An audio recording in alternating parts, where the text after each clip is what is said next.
السلام عليكم ورحمة الله وبركاته.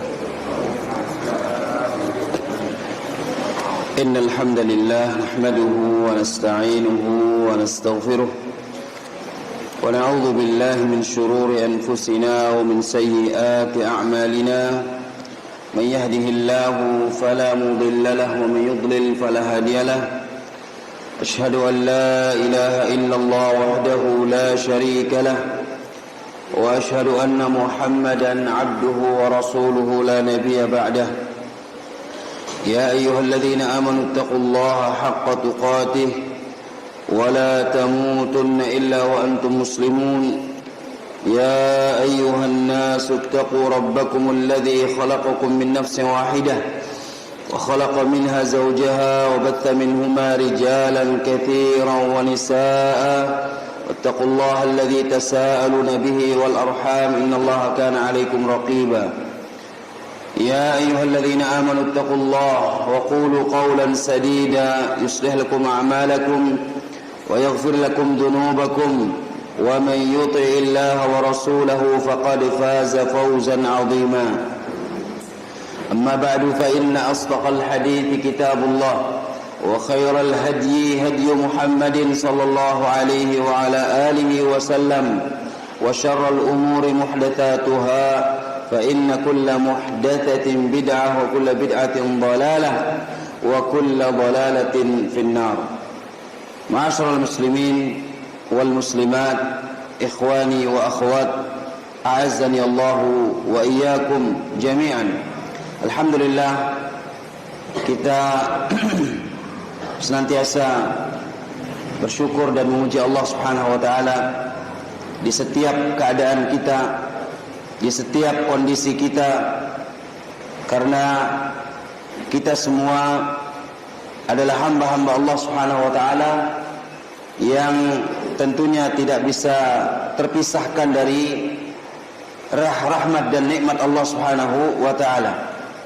Oleh karenanya, kewajiban bagi kita semua untuk senantiasa memperkokoh rasa syukur kita kepada Allah, meningkatkan nilai-nilai keimanan dan ketakwaan kita kepada Allah dengan terus menjalankan perintah-perintah Allah Subhanahu wa taala dan menjalankan sunnahnya Nabi kita yang mulia sallallahu alaihi wasallam, dan juga meninggalkan segala apa yang dilarang oleh Allah Subhanahu wa taala dan Rasulnya.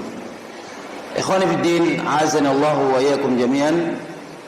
Insyaallah taala kembali kita melanjutkan kajian rutin kita, membahas sebuah tulisan yang dikumpulkan oleh Syekh Abdul Razzaq bin Abdul Muhsin Al-Badr hafizahullah dalam kitab beliau Bawaithul Khalas minadz Dzunub. Beberapa kiat agar kita menahan diri kita dari berbuat maksiat. Jadi apa kiat-kiat agar kita dapat membentengi dan menahan diri kita agar selamat dari perbuatan dosa dan maksiat. Ikhwani fillah azakumullah, sebelum kita lanjutkan pembahasan kitab tersebut, di lain tulisan juga Syekh Abdul Razzaq hafizahullah taala memiliki sebuah kutaib kecil juga yang menjadi oleh-oleh bagi kita barangkali pada kesempatan yang bermanfaat ini, yaitu tentang zikir, ya, yang hendaknya zikir yang mulia ini akan terus menjadi sunnah yang mulia bagi kita atau rutinitas yang mulia bagi kita untuk kita mengisi waktu-waktu kosong kita, dan juga untuk kita jadikan zikir ini sebagai wirid rutin kita dan menjadi perkara-perkara yang dapat membasahi lisan kita untuk berzikir kepada Allah Subhanahu wa taala. Dalam sebuah kutaib yang beliau tulis, Fadail al-Kalimat al-Arba'. Jadi ada beberapa kalimat atau beberapa zikir yang sangat bermanfaat, yang itu tertuang dalam 4 lafaz zikir, yaitu subhanallah walhamdulillah la ilaha illallah Allahu akbar. Ya, ini 4 kalimat yang dikumpulkan oleh Syekh Abdul Razzaq. Ada 12 hadis yang menunjukkan tentang kemuliaan kalimat tersebut untuk kita jadikan sebagai zikir rutin kita di setiap keadaan, di setiap waktu kosong kita bisa mengisi dan membasahi lisan kita dengan berzikir kepada Allah, ya, yaitu dengan mengucapkan zikir-zikir yang 4 tadi. Subhanallah, walhamdulillah, wala ilaha illallah, wallahu akbar. Apa dalil-dalil tentang keutamaan zikir tersebut? Di antaranya yang pertama, kata Syekh Abdul Razzaq hafizahullah, bahwa zikir-zikir tersebut merupakan ucapan yang paling Allah cintai, yang paling Allah senangi, ucapan yang 4 tadi. Dalil yang menunjukkan hal ini adalah apa yang diriwayatkan oleh Imam Muslim. Nabi SAW bersabda, ahabbul kalami ilallah arba'un. Ucapan yang paling dicintai oleh Allah ada 4. Ya, bukan berarti ini pembatasan, namun ini adalah motivasi. Ya, karena banyak di sana juga ucapan-ucapan yang Allah cintai, seperti beristighfar misalkan, atau mengucapkan la haula wala quwwata illa billah dan lain sebagainya. Tapi di sini maksudnya adalah motivasi agar bagaimana kita bisa ya terus dan continue melafazkan apa? 4 hal ini. La yadurruka bi ayyatihinna bada'ta. Dan tidak mengapa dari mana saja engkau memulai zikir tersebut. Artinya boleh kita mulai mungkin dengan Allahu Akbar, boleh kita mulai juga dengan Alhamdulillah dan seterusnya. Tapi kalau kita mau urutkan juga ya 4 hal itu, Subhanallah, walhamdulillah, wala ilaha illallah, wallahu akbar, itu juga mulia. Maka beliau mengatakan, adapun lafaz tersebut yang 4 itu adalah yaitu Subhanallah, walhamdulillah, wala ilaha illallah, wallahu akbar. Ini menunjukkan para jemaah sekalian anjuran untuk kita senantiasa apa? Berzikir dan mengucapkan 4 hal tersebut. Dalam hadis lain, dalam riwayat Imam At-Tayalisi dalam Mustadnya, beliau meriwayatkan dengan redaksi hadis yang berbeda, arba'un hunna atyabul kalam wa hunna minal Qur'an la yadurruka bi ayyatihinna bada'ta. Subhanallah, alhamdulillah, wa la ilaha illallah, wallahu akbar. Ya, ada 4 hal yang mana 4 hal itu merupakan sebaik-baik ucapan. Ya, kalau tadi apa? Ucapan yang paling dicintai. Kalau sekarang sebaik-baik ucapan. Dan ucapan tersebut telah termaktub di dalam Al-Quran. Yang kalau kita baca Al-Quran para jemaah dari awal surat Al-Fatihah sampai An-Nas, ya pasti kita temukan lafaz yang 4 ini. Ada Subhanallah, ada juga ucapan Alhamdulillah, ada La ilaha illallah, ada juga Allahu Akbar. Kalau kita mau baca, antum perhatikan di setiap ayat, setiap surat yang antum baca, dan setiap baris yang antum baca dari Al-Quran, antum akan temukan ya lafaz-lafaz ini banyak terulang-ulang, banyak disebut-sebut di dalam Al-Quran. Kemudian fadilah yang lain yang kedua, juga Nabi Muhammad SAW mengabarkan bahwasanya kalimat atau ucapan yang mulia ini, ya beliau mengatakan adalah lebih dicintai dibanding dengan apa-apa yang terbit di atasnya matahari, atau juga lebih mulia daripada dunia dan seisinya. Jadi ketika lisan ini mudah untuk mengucapkannya para jemaah sekalian, ketika kita diingatkan oleh Allah untuk bisa mengisi waktu kosong kita dengan mengucapkan kalimat yang 4 ini sebenarnya lebih mulia, lebih nikmat daripada dunia dan seisinya. Ya, namun terkadang kita karena godaan, ya hawa nafsu, godaan syahwat, baik itu syahwat syaitaniyah ataupun hawa nafsu yang jelek, terkadang kita lebih merasa bahagia kalau di hari itu kita mendapatkan dunia kita yang lebih daripada yang lainnya. Nah, itu yang mungkin terkadang menjadi penyakit bagi masing-masing jiwa-jiwa kita. Kita hanya menilai konkretnya kebahagiaan itu kalau nilai dunia yang kita dapat lebih banyak di hari itu. Tapi tidak pernah kita berpikir pada hari itu lisan kita mudah nggak tergerak untuk mengucapkan apa? 4 kalimat ini. Ya, padahal Nabi SAW mengatakan dalam hadisnya, la an aqula subhanallah walhamdulillah wa la ilaha illallah wallahu akbar ahabbu ilayya mimma tala'at alaihi syamsu. Aku mudah mengucapkan subhanallah walhamdulillah wa la ilaha illallah wallahu akbar, itu lebih aku cintai daripada apa-apa yang terbit di atasnya matahari, maksudnya dunia dan seisinya. Nah, ini kata Nabi SAW, selalu acuannya apa? Kebahagiaan itu ketika kita dimudahkan untuk berzikir kepada Allah. Ya, jadi bukan patokannya hanya kita mendapatkan dunia-dunia dan semata dunia, tidak. Tapi ketika antum dimudahkan untuk membaca Al-Quran, antum dimudahkan untuk beribadah, antum dimudahkan untuk mengucapkan zikir-zikir tadi, itu tentu lebih baik daripada dunia dan seisinya. Tentu dirasakan oleh orang beriman. Para jemaah, itu semua bisa dirasakan oleh orang-orang yang memiliki keimanan dalam hatinya.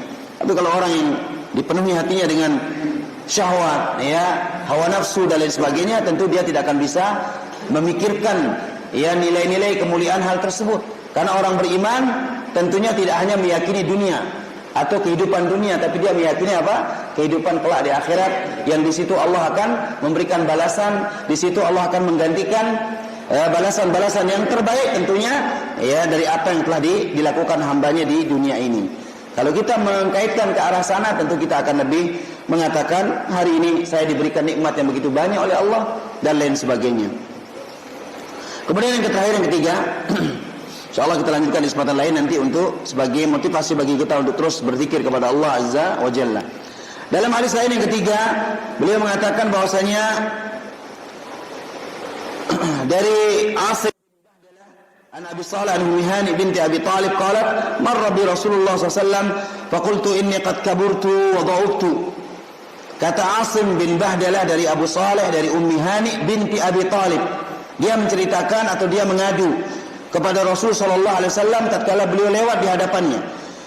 Apa kata beliau? Wahai Rasulullah, sesungguhnya aku telah tua, telah lemah. Ya, aku sudah usia lanjut. Artinya, dia ingin mendapatkan penjelasan dari Rasul sallallahu alaihi wasallam dalam kondisi tua seperti ini, kira-kira apa yang bisa dia perbuat agar dia mendapatkan keutamaan yang banyak. Ya, karena umumnya orang tua tentu tidak bisa berbuat lebih banyak sebagaimana apa? Anak-anak muda. Ya, dan kekuatannya pun juga tentu sudah banyak yang berbeda, berkurang daripada orang-orang yang masih sehat, ya, masih kuat, masih muda dan seterusnya. Kemudian famurni bi amalin a'maluhu wa ana jalisah. Kata beliau atau kata Ummu Hani binti Abi Talib ini, ya Rasulullah, beritahukan kepadaku suatu amalan yang aku bisa rutin mengamalkannya sementara aku tetap dalam keadaan duduk. Dalam arti apa? Dalam arti dia lanjut usia, tidak bisa berbuat banyak. Sambil aku duduk-duduk barangkali ada amalan yang bisa aku amalkan, ada ya suatu amal perbuatan yang bisa aku lakukan, ya, kemudian aku mendapatkan keutamaan yang sangat besar. Kemudian Nabi memberikan saran kepada dia atau perintah kepada dia, sabbihillah mi'ata tasbihah. Ya, pujilah Allah 100 tasbih. Subhanallah, ucapkan 100 kali. Kenapa? Fa innaha ta'dilu laki mi'ata raqabah ta'taqinaha min walad Ismail. Karena dengan kau mengucapkan 100 kali subhanallah, katanya, itu adalah sebanding atau senilai bagimu seperti pahala memerdekakan 100 orang budak dari keturunan dari keturunan Ismail. Ya, dari keturunan Nabi Ismail. Ini menunjukkan para jemaah sekalian tidak sia-sia dan tidak main-main ucapan subhanallah kita ucapkan 100 kali. Ya, karena itu sangat bermanfaat bagi seseorang, ya, terutama tadi dikatakan adalah seolah-olah memerdekakan 100 budak. Satu budak saja kita merdekakan, luar biasa pahalanya, apalagi 100 budak. Kita tidak punya harta sebanyak itu, kita tidak punya uang sebanyak itu yang bisa kita infakkan sehingga senilai dengan satu budak, bahkan sampai 100 budak. Tapi Allah gantikan kita, Rasulullah sarankan kita mengucapkan apa? Subhanallah 100 kali. Kemudian yang kedua, wahmadillah mi'ata tahmidatin ta'dilu lakif mi'ata farasin musrajatin muljamatin tahmilina 'alaiha fisabilillah. Kata dia yang kedua atau kata Nabi SAW adalah sering-seringlah mengucapkan alhamdulillah atau ucapkan alhamdulillah 100 kali karena keutamaannya adalah senilai bagimu seperti pahala menyiapkan 100 ekor kuda yang berpelana, lengkap dengan pelananya, yang dikekang, ya, sebagai tunggangan orang-orang yang ingin berjihad di jalan Allah. Nah, luar biasa ucapan apa? Ya, alhamdulillah. Maka ini penting bagi kita semua. Yang ketiga, wa kabbirillaha mi'ata takbirah fa innaha ta'dilu laki mi'ata badanah muqalladatin mutaqabbalatin.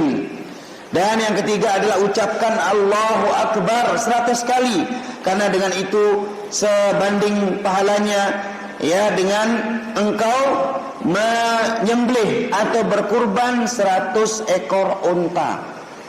Kita tahu para jemaah sekalian, kalau kita lihat, ya, harga unta, satu unta saja itu bisa sampai ratusan juta, bisa sampai puluhan atau ratusan juta. Maka tentu, ya, kita kesulitan untuk memperoleh nilai uang seperti itu. Tapi alhamdulillah Allah mudahkan kita dengan menggerakkan lisan alhamdulillah, atau kita ucapkan Allahu Akbar 100 kali, seolah-olah kita sudah menyembelih 100 ekor unta. Luar biasa, ya. Kemudian terakhir, wahallili mi'ata tahlilah, dan ucapkan la ilaha illallah, tahlil 100 kali, ya.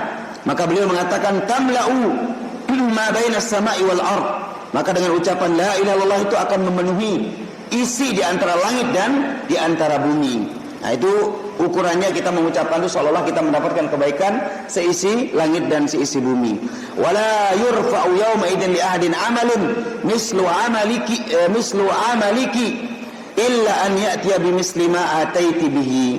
Dan tidak ada orang yang bisa mengejar pahala yang kamu dapatkan kecuali dia melakukan pahala yang semisal atau amalan yang semisal engkau lakukan itu. Jadi tidak ada yang bisa mengejar keutamaan ini para jemaah sekalian, kecuali apabila kita mengamalkan seperti apa yang telah diperintahkan oleh Nabi sallallahu alaihi wasallam tadi, yaitu mengucapkan subhanallah 100 kali, alhamdulillah 100 kali, Allahu Akbar 100 kali, dan la ilaha illallah 100 kali. Baik, ini 3 hal yang mudah-mudahan menjadi motivasi bagi kita, terutama kita semua yang mungkin sudah banyak pensiun, banyak yang tidak melakukan aktivitas-aktivitas yang banyak, ya, sehingga kita lebih banyak menghabiskan waktu kita untuk berzikir kepada Allah Subhanahu wa taala dengan mengucapkan 4 zikir tadi. Ikhwani fiddin, azakumullah, kita lanjutkan kajian membahas tentang perkara-perkara yang dengannya kita bisa menahan diri dari terjerumus dalam perbuatan maksiat. Qala Syekh Abdul Razzaq hafizahullah taala, atau sebelumnya perkataan Al-Imam Ibnu Qayyim rahimahullah dalam kitab beliau Iddatus Sabirin wa Dakhiratus Syakirin. As-samin, perkara yang ke-8.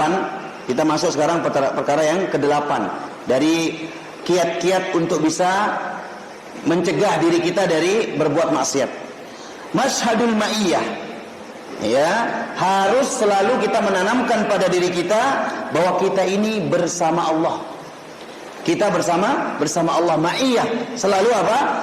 Bersama Allah Subhanahu wa taala. Wahiyya naw'ani, dan kebersamaan Allah itu ada 2. Ada ma'iyatun 'ammah wa ma'iyatun khassah. Ada kebersamaan yang umum dan ada kebersamaan yang khusus.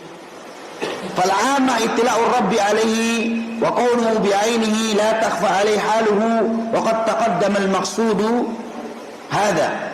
Ya, kata beliau, adapun ma'iyah umum, pengawasan Allah yang umum, itu maksudnya adalah Allah mengintai semua makhluknya dan tidak ada yang luput dari pengawasan Allah, satu pun tidak ada. Apapun para jemaah sekalian, dari makhluk terkecil yang tidak bisa dilihat oleh indera mata kita, terawasi oleh Allah, sampai pada makhluk yang paling besar, yaitu para malaikat. Yang terkecil pun Allah tahu, ya. Makhluk Allah yang terkecil pun Allah tahu, apalagi makhluk-makhluk yang lainnya. Ini menunjukkan bahwasanya para jemaah sekalian, Allah mengawasi semua makhluknya, yang taat maupun yang tidak taat. Kemudian yang tersembunyi dari kalangan makhluknya ataupun makhluk-makhluk yang nampak bisa dilihat oleh indera kita. Sekarang kita melihat ada bakteri, ini kan makhluk Allah. Ada kuman, ini makhluk Allah. Ada makhluk-makhluk juga dari kalangan hewan yang mungkin tidak bisa dilihat oleh mata kepala kita secara langsung, tapi Allah Subhanahu wa taala mengawasi semuanya. Ya, mengawasi semuanya. Semut-semut yang kita lihat mungkin dari jenis semut yang paling kecil, ya, yang kita tidak tahu bagaimana dia melahirkan, bagaimana dia berkembang biak dan seterusnya, tapi Allah tahu, Allah awasi semuanya. Kapan dia mati, berapa jumlah yang lahir, berapa jumlah yang mati, itu tidak ada yang bisa mengetahui kecuali hanya Allah Subhanahu wa taala. Demikian juga makhluk-makhluk yang lainnya dari tumbuh-tumbuhan dan sejenisnya, itu semua tidak luput dari pengawasan Allah, ya, akan tapi semua itu telah diintai dan dipelihara oleh Allah Subhanahu wa taala.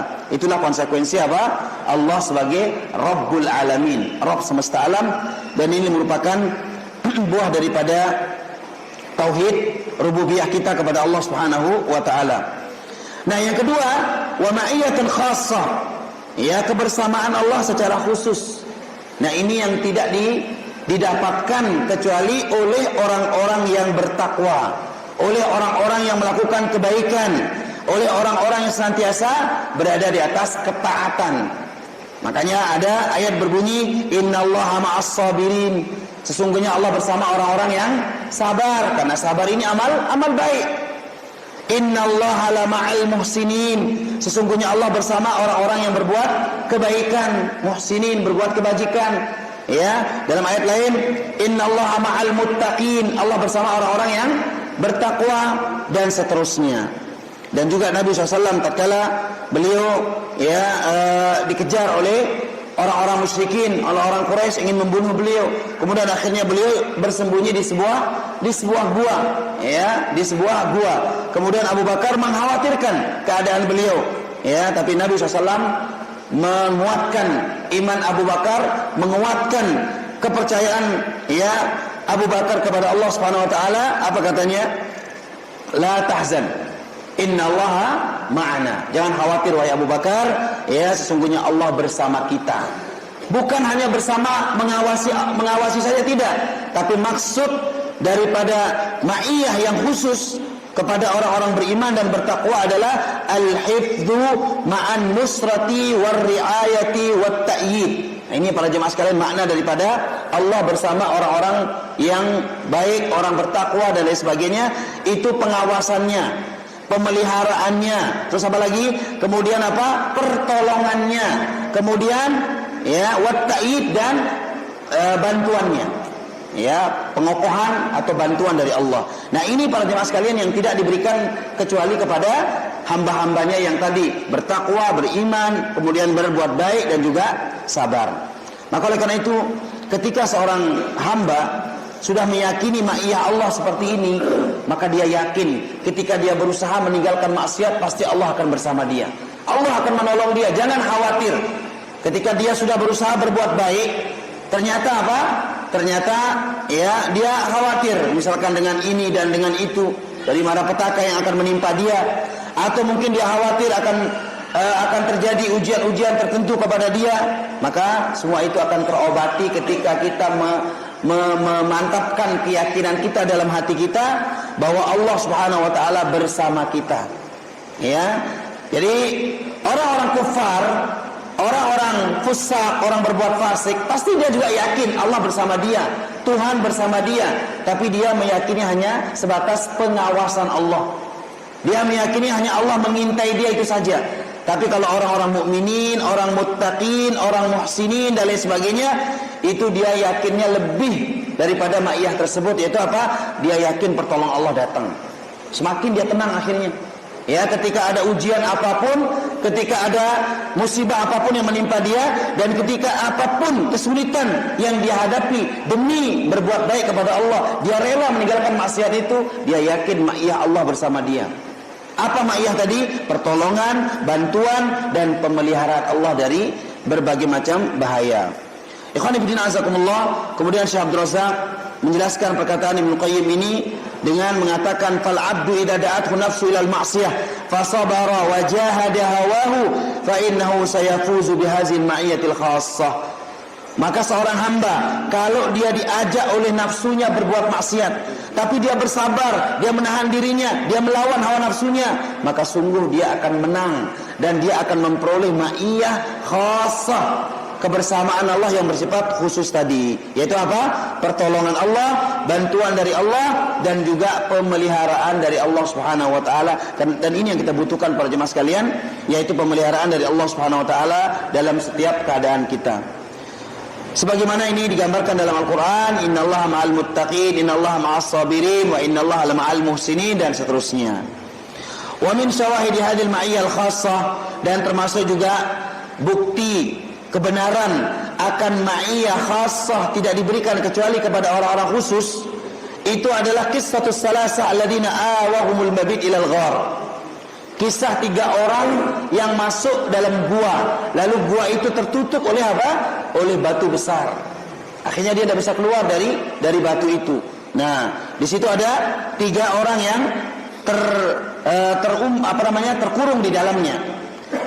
Fanhadarat alaihim sakhratu minal jabal wa aghlaqat alaihimul ghar faqalu, ya, kemudian 3 orang ini semua mengatakan apa? Yang satu bertawassul dengan amal solehnya, berupa apa? Dia berbakti kepada kedua orang tuanya. Ya, yang satu ya bersedekah atau menginfakkan hartanya. Yang satu, nah ini jadikan syahid oleh Syekh di sini, apa? Faqalu innahu la yunjikum min hadhihi as-saghra illa an tad'u Allah bisalihi a'malikum. Semua orang ini yang di dalam gua itu satu sama lain saling menguatkan, saling mengokohkan, saling memberikan motivasi, bukan menyalahkan. Ya, tanya gara-gara kamu misalkan, kenapa kamu tidak segera keluar? Ya kamu yang nyuruh kita masuk, enggak. Tapi mereka saling mengingatkan di dalam apa kata dia? Sesungguhnya tidak ada yang bisa menyelamatkan kita dari batu besar ini atau dari himpitan gua ini kecuali kita sama-sama berdoa kepada Allah dan bertawassul dengan amal soleh yang dahulu pernah kita lakukan. Akhirnya satu bilang, ya Allah, saya pernah berbakti kepada kedua orang tua saya begini. Akhirnya bergeser. Allah kabulkan doanya, bergeser batu itu. Yang satu lagi mengatakan, saya pernah menginfakkan hartaku di jalan Allah, mengeluarkan bantuanku untuk keperluan umat Islam, keperluan dakwah, keperluan ini misalkan, kemudian bergeser batu itu. Nah, yang satu lagi ini jadi pokok pembahasan kita yang dibawakan oleh Syekh Abdul Razak dalam kitab ini. Beliau mengatakan wa kana min kalami ahadihim. Salah satunya mengatakan dari yang 3 tadi. Allahumma kanat li bintu ammin. Ya Allah, ya aku itu memiliki keponakan, anak pamannya, keponakan maksudnya perempuan, ya, anak paman saya atau keponakan saya seorang wanita. Kanat ahabban nas ilayya, dia adalah orang yang paling aku cintai katanya, ya, orang yang paling aku cintai, aku senang sama dia. Fa'aradtuha an nafsiha, lalu aku menginginkan dirinya, artinya dia mau berbuat zina dengannya, naudzubillah. Famtana'at minni, tapi dia tidak mau diajak sama saya katanya, dia menghindar dariku. Hatta alammat biha sanatun minas sinin faja'atni, sampai dia mengalami kesulitan hidup. Ketika wanita itu atau keponakanku itu sudah mengalami kesulitan hidup, baru dia datang kepada saya katanya. Karena dia tahu pamannya ini orang kaya. Dia tahu pamannya ini orang kaya. Nah, kemudian faja'atni, dia datang kepada saya. Ya, dia datang kepada saya. Fa'ataituha isina wa mi'ata dinar ala an tukhalli baini wa baina nafsiha fa fa'alat. Lalu aku berikan kepada dia uang 120 dinar. Ya, aku berikan dia uang 120 dinar dengan syarat, ya, dengan syarat dia siap berdua-duaan denganku. Dengan syarat apa? Dia berdua-duaan denganku. Artinya kosongkan orang dari pandangan orang banyak, dia hanya saya dengan dia. Fafa'alat, mau dia, nurut dia. Udah dikasih uang, masalahnya dia lagi sulit ini. Biasa orang, para jemaah sekalian, orang kehidupan sulit, ya, kemudian terjepit keadaannya, kasih uang, mau maksiat pun oke, yang penting dia dapat. Nah, inilah syahwat dan umumnya orang ketika dikuasai oleh apa? Hawa nafsunya yang jelek. Hatta idza qadirtu 'alaiha, tibalah saatnya sampai aku sudah menguasai dia nih. Sudah mampu saya menguasai dia, sudah bisa menaklukkan keponakan saya yang cantik dan saya mau sama dia. Qalat, tiba-tiba dia mengatakan, Luar biasa ya. Sudah saatnya saya harus mendapatkan apa yang menjadi harapan saya, dalam tanda kutip berbuat zina dengannya. Tiba-tiba dia mengatakan apa? La uhillu laka ya an tafuddal khatama illa bihaqqihi. Aku tidak menghalalkan kamu melepaskan cincin ini kecuali dengan haknya yang halal. Maksudnya apa? Nikahi saya. Tidak bisa kita berbuat seperti ini, kata ponakannya ini. Sudah waktunya ini mau memenuhi janjinya. Uang sudah dikasih, sudah dibayar, sudah sesuai dengan persyaratan. Tiba-tiba dia menasihati, pamannya ini dinasihati. Ya, dia mengatakan apa? Kamu tidak halal bagiku, atau kamu belum bisa menghalalkan aku atau melepaskan cincin itu kecuali dengan haknya. Maksudnya kata ulama, kamu tidak halal melakukan hal ini atau berzina denganku sampai kamu harus menikahi aku dulu. Fataharrajtu minal wuqu' 'alaiha. Tiba-tiba saat itu apa? Aku ketakutan untuk melakukan hal itu. Artinya berbuat zina dia tidak berani. Fansaraftu anha, kemudian aku berpaling darinya, aku tinggalkan dia. Wahia habun nas ilayya, padahal dia adalah wanita yang paling aku cintai. Wa taraktu dzahab alladhi ataituha, dan aku sudah biarkan emas yang sudah aku berikan kepada dia. Sudah tidak aku ambil dia, katanya. Ya, yang senilai berapa tadi? 120 dinar aku biarkan sudah untuk dia. Allahumma in kuntu fa'altu ibtigha'a wajhik, dan ya Allah, persaksikanlah sesungguhnya aku melakukan hal itu karena mengharapkan wajahmu ya Allah. Jadi dia ingin mengungkapkan hal itu di saat dia kesulitan, bahwa dia meninggalkan maksiat berupa zina karena siapa? Karena Allah. Ia sebut-sebutnya dalam gua para jemaah, ia andalannya sebagai senjata untuk mengharapkan pertolongan siapa? Pertolongan Allah daripada kesulitan yang saat itu dihadapi. Dan Allah Maha tahu isi hati hambanya. Ternyata betul memang saat itu dia tinggalkan maksiat itu seketika, murni ikhlas karena Allah. Ini keutamaan orang ikhlas meninggalkan apa? Maksiat. Bukan karena manusia, tapi karena Allah. Dan Allah Maha tahu tentang hatinya. Apa akhirnya? Fafruj anna ma nahnu fihi, ya Allah, longgarkan, ya, mudahkan urusan saya dari kondisi yang kami saat ini berada di dalam kesulitan itu di dalam gua. Fanfarajat as-sakhratu, ternyata bergeser batunya. Subhanallah ya, luar biasa bergeser batunya para jemaah sekalian. Nah, maka kata Syekh Abdul Razak, fahada taraka fi'lal fa'ishah allati tahayyat lahu asbabuha ibtigha'a wajhillah, fakana Allah ma'ahu bihifdhihi wa ri'ayatihi wa anjahu Allah minal halak fil ghar. Ini lihat kata Syekh Abdul Razak, pelajaran penting bagaimana orang ini meninggalkan maksiat yang semuanya sudah siap, padahal tidak ada halangan, uang sudah dibayar, perempuannya mau, sepi, tidak ada yang tahu, ya, tinggal action. Kalau orang sekarang bilang tinggal actionnya aja sudah, ya. Tapi ternyata apa? Ternyata ya, dia tinggalkan maksiat itu karena teguran dari sang wanita bahwa ini tidak halal, ini maksiat, ini zina yang dilarang oleh Allah Subhanahu wa taala, ya. Kemudian akhirnya apa? Kamu tidak halal bagiku untuk melakukan hal ini. Dia tinggalkan karena Allah. Kemudian akhirnya fakana Allahu ma'ahu bihifdhihi wa ri'ayatihi. Nah, inilah akhirnya janji Allah benar. Allah betul-betul bersama dia. Ya, Allah bersama dia. Sudah tidak ada lagi pertolongan kecuali apa?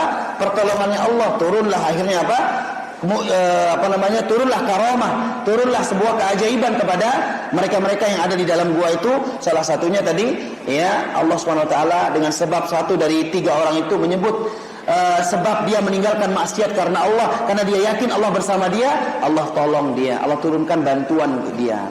Nah, ini para jemaah sekalian sebagai pelajaran bagi kita semua, dimanapun kita berada, kita tentunya berusaha meninggalkan maksiat bukan karena siapa-siapa, tapi karena Allah Azza wa Jalla. Dan kita yakin dengan kita meninggalkan maksiat, sekalipun manusia tidak tahu kita meninggalkan maksiat itu, kita ingat buahnya adalah pasti kita akan mendapatkannya, yaitu kita akan dipelihara oleh Allah, dan kita akan dijaga oleh Allah, dan kita akan diberikan bantuan serta kemudahan dari kesulitan yang sedang kita hadapi. Ya, jadi ini melatih kita tentunya untuk selalu ikhlas dalam meninggalkan maksiat. Ya, bukan kita meninggalkan maksiat karena apa? Karena tidak enak sama manusia, tidak enak sama orang, tidak enak sama tetangga, tidak. Kita meninggalkan maksiat karena Allah, dan suatu saat kita kesulitan, kita kejepit, keadaan kita genting, kita bisa bertawassul dengan keadaan ini atau dengan amal soleh yang pernah kita lakukan. Khonifuddin azakumullah. Demikian juga sebaliknya, kita melakukan ketaatan karena Allah.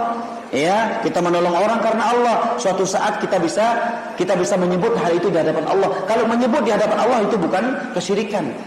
Ya, ini menunjukkan juga dalil tentang menyebut amal itu dibolehkan kalau karena Allah Subhanahu wa taala. Kita butuh bantuan apa? Allah Subhanahu wa taala. Mungkin di saat kita sakit berat, ya, kata para ulama menjelaskan, kita bertawassul dengan amal soleh kita. Ya Allah, kemarin saya berinfak untuk masjid, kemarin saya berinfak untuk pondok pesantren, kemarin saya mengeluarkan harta saya di jalan Allah. Ya Allah, mudah-mudahan ya sedekah saya itu ya akan menjadikan ringannya penyakit yang saya hadapi, akan menjadikan sebab saya diberikan kesembuhan. Silakan kita bertawassul dengan amal kita, dan kita membangga-banggakan amal kita di hadapan Allah, bukan hadapan manusia. Ya, yang dilarang itu kalau kita apa? Menyebut-nyebut amalan kita di pandangan manusia. Ini yang menjadikan amal kita batal, ya, ataupun terhapus. Sebagaimana Allah sebutkan dalam Al-Quran, ya ayyuhalladzina amanu la tubtilu shadaqatikum bil manni wal adza. Tafsiran al-manni itu adalah menyebut-nyebut amalan yang pernah dilakukan.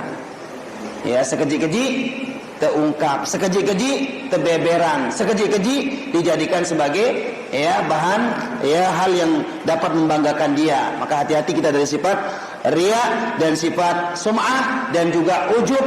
Ya, riya ingin dilihat, sum'ah ingin didengar, ujub ingin disanjung ataupun ingin dipuji. Nah, jadi inilah para jemaah sekalian pelajaran bagi kita. Kita beramal, orang tidak tahu.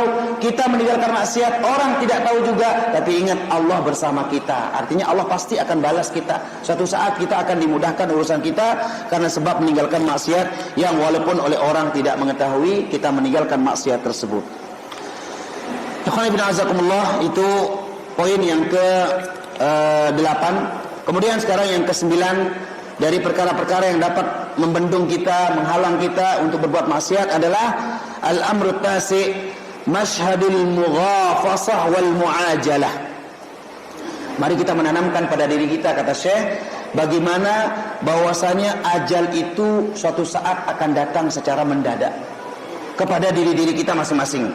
Nah, ini juga benteng supaya kita apa? Selalu khawatir berbuat maksiat. Nah, ini kata Ibnu Qayyim rahimahullah, dengan kita selalu mengkhawatirkan ajal itu datang secara tiba-tiba, kita tidak tahu kapan ajal ini akan tiba kepada masing-masing kita semua. Karena kita sudah memiliki catatan ajal berbeda-beda para jemaah sekalian. Dari semenjak kita berada di rahim ibu kita sudah tercatat ajal kita, rizki kita, kehidupan kita. Kita tergolong orang nyaman ataukah orang tidak nyaman, ya, orang bahagia atau tidak, semua sudah tercatat dengan rapi dalam catatan Allah yang disebut dalam apa? Lauhul Mahfuz, ya, dalam Lauhul Mahfuz.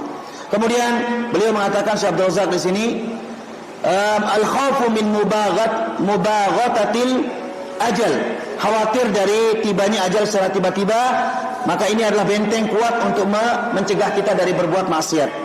Qala ta'ala, dibawakan firman Allah, likulli ajalin kitabun. Setiap ajal itu sudah tertulis masing-masing.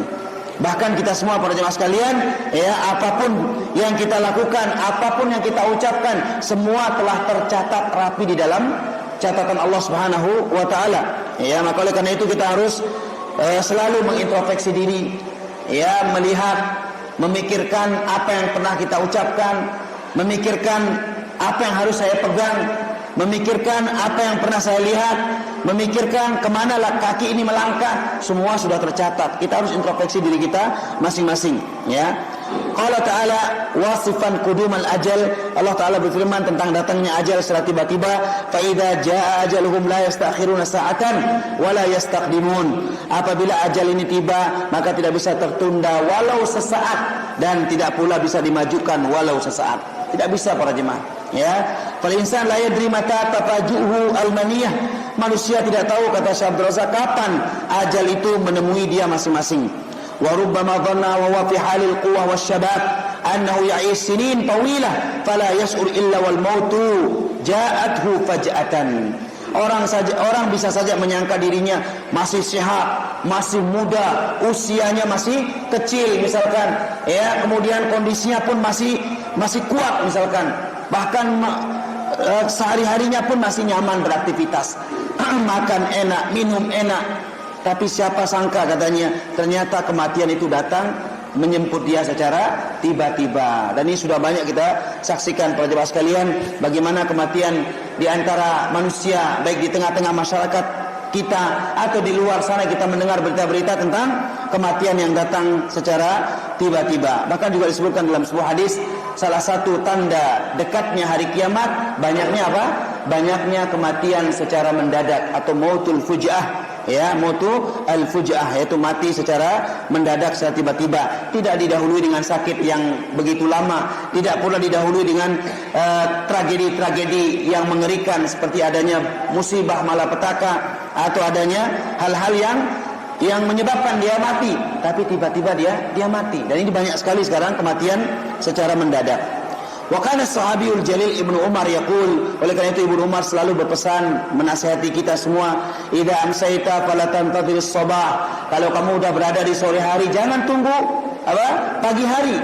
Jadi apa yang bisa kita lakukan dari kebaikan di sore hari, lakukan. Jangan nunggu besok, ya, nanti dan nanti. Karena apa? Karena at-taswib minasyaiton. Karena menunda-nunda kebaikan itu termasuk bagian daripada waswas syaitan. Ini adalah tipu daya atau perangkapnya iblis, perangkapnya syaitan. Selalu membuat kita mau menunda-nunda kebaikan. Akhirnya apa? Kita mengatakan nanti, besok, lusa, bulan depan, tahun depan, dan seterusnya. Wa idza asbahta fala tantadhiril masa, sebaliknya kalau kamu sudah dikaruniai oleh Allah berada di pagi hari, masuki pagi hari, jangan tunggu untuk beramal sore hari. Lakukan apa yang bisa kita lakukan. Wa kana Nabi sallallahu alaihi wasallam yudzakiru ashabahu biqudumi al-ajal wa iqtirabihi wa yaqulu lahum, dan Nabi juga sering mengingatkan kita akan kematian ini. Apa kata beliau? Aksiru min dzikri hadimil ladzat. Perbanyaklah oleh kalian mengingat apa? Mengingat pemutus segala kelezatan.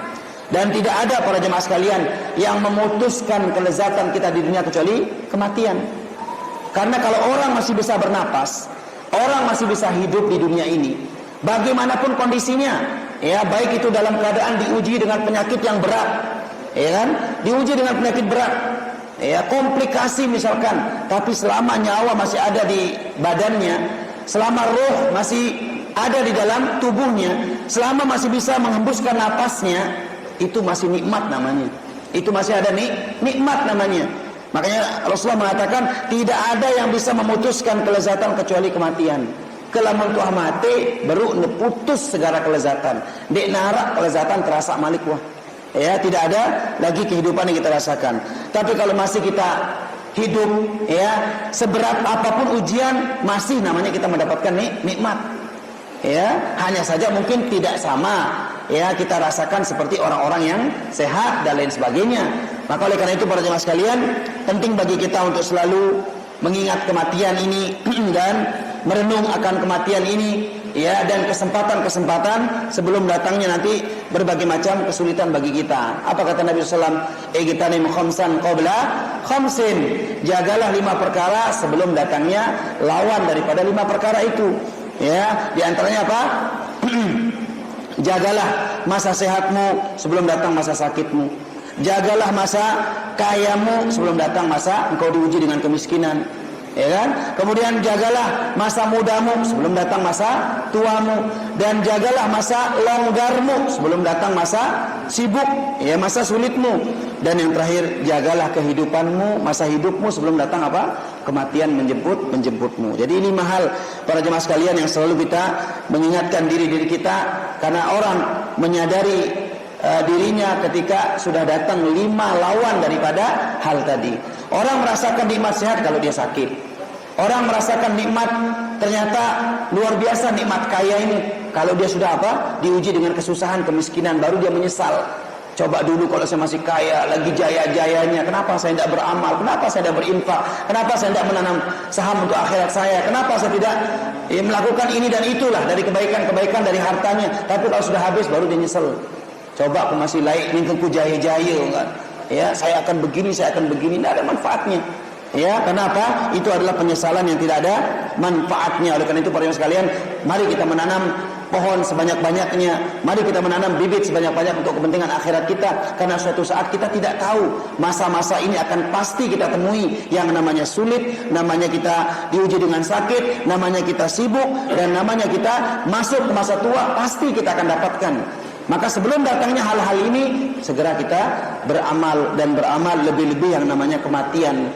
Karena kematian sudah tidak lagi memberikan kesempatan bagi orang untuk bertaubat. Habis sudah semuanya. Nabi SAW mengatakan dalam sebuah hadis apa? Inna Allah yaqbalu taubatal abdi ma lam yughargir. Sesungguhnya Allah masih memberikan pintu taubat bagi hambanya selama nyawa belum sampai ke kerongkongan. Kelamun wah karing kita cabut nyawa teh ya ampun tersadar ya ampun bertobat, kesempatan sudah tidak ada lagi. Oleh karena itu para jemaah sekalian, segera kita ingat kematian, segera kita ingat taubat, ingat waktu sangat terbatas, ingat usia sangat terbatas, kesehatan pun terbatas, dan waktu longgar pun juga terbatas. Karena orang tidak mungkin selalu sehat, tidak mungkin selalu longgar, tidak mungkin selalu muda, gitu kan? Pasti dia akan mengalami keadaan-keadaan yang membuat dia sulit untuk beramal. Tapi mudah-mudahan dua hal ini yang bisa kita kaji, yaitu selalu mengingatkan diri kita tentang ma'iyatullah, kebersamaan Allah bersama kita dalam keadaan apapun, lebih-lebih dalam kita meninggalkan maksiat, Allah pasti tolong kita. Dan yang kedua tadi apa? Selalu memikirkan tentang dekatnya ajal, bahkan datangnya ajal secara tiba-tiba. Maka dengan ini insya Allah akan menjadi benteng bagi kita untuk menahan jiwa-jiwa ini agar tidak berbuat maksiat. Bisa menjadi penasihat bagi diri kita masing-masing, adik hendak terjerumus dalam perbuatan maksiat. Baik. Dengan sampainya 9 poin ini, mudah-mudahan Allah memberikan manfaat bagi kita semua. InsyaAllah kita lanjutkan poin selanjutnya dari pembahasan kitab Bawa'isul Khalas Minadz Dzunub oleh Syekh Abdul Razak pada pertemuan selanjutnya biidznillah. Kita mohon pada Allah, semoga Allah Subhanahu wa taala ya memberikan nikmat-nikmat ketakwaan bagi kita dan nikmat-nikmat bisa melaksanakan amal kebajikan, dan kita mohon kepada Allah semoga Allah memberikan usia yang panjang bagi kita dalam ketaatan kepadanya, dan semoga Allah senantiasa membimbing kita untuk bertaubat kepadanya, dan semoga Allah mengakhiri kehidupan dunia kita ini di atas kehidupan yang baik atau di atas husnul khatimah, sehingga kita kembali kepada Allah dalam keadaan kita bersih dari dosa-dosa kita dan memasuki surganya Allah Subhanahu wa taala yang merupakan idaman semua orang-orang yang beriman. Aku qouli hadza, kita akhiri dengan doa kafaratul majlis. Subhanakallahumma wa bihamdika asyhadu an la ilaha illa anta astaghfiruka wa atubu ilaik. Assalamualaikum warahmatullahi wabarakatuh.